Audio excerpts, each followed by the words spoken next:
നമുക്ക് റഫീഖ് തോട്ടുമുഖം കൂടി ചേരുന്നുണ്ട്. റിയാസിലേക്ക് എത്താം. റഫീഖ്, ഇപ്പോൾ ഏറ്റവും ഒടുവിലത്തെ വിവരങ്ങൾ, ചിത്രമൊന്ന് വ്യക്തമാക്കി പറയാമോ?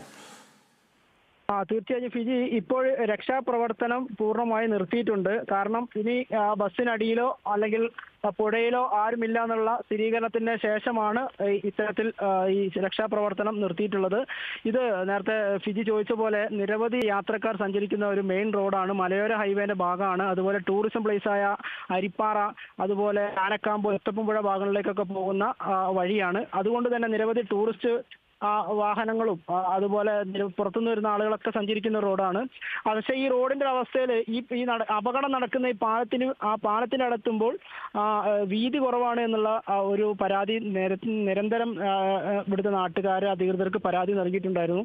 അതിന്റെ ഒരു ഭാഗമായിട്ടാണ് ആ ഒരു പരാതിന്റെ നടപടി എടുത്തിരുന്നെങ്കിൽ ഒരുപക്ഷെ ഈ ഒരു അപകടം ഒഴിവാക്കാമായിരുന്നു. കലിങ്കിന്റെ ഒരു ഭാഗം ഇടിഞ്ഞ്, അതായത് സൈഡ് കൊടുത്തപ്പോൾ ഇടിഞ്ഞു എന്നാണ് നമുക്ക് യാത്രക്കാരിൽ നിന്ന് കിട്ടുന്ന വിവരം. എന്തായാലും വലിയൊരു അപകടമാണ് സംഭവിച്ചിട്ടുള്ളത്. ഇത് 2 പ്രാവശ്യമായിട്ട് മറിഞ്ഞ് ഒരു തലകുത്തനെയാണ് അത് മറിഞ്ഞിട്ടുണ്ടായിരുന്നത്. അതുകൊണ്ട് മുഖഭാഗം വെള്ളത്തിനടിയിൽ മുങ്ങി നിന്ന ഒരു സ്ത്രീയാണ് ആദ്യം മരിച്ചത്.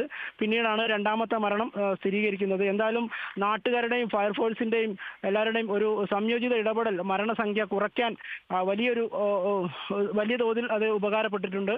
എന്തായാലും ഇവിടുത്തെ ആളുകൾ ഈ ഒരു കലിങ്ങിന്റെ കാര്യത്തിൽ ഇപ്പോഴും പരാതിയിലാണുള്ളത്.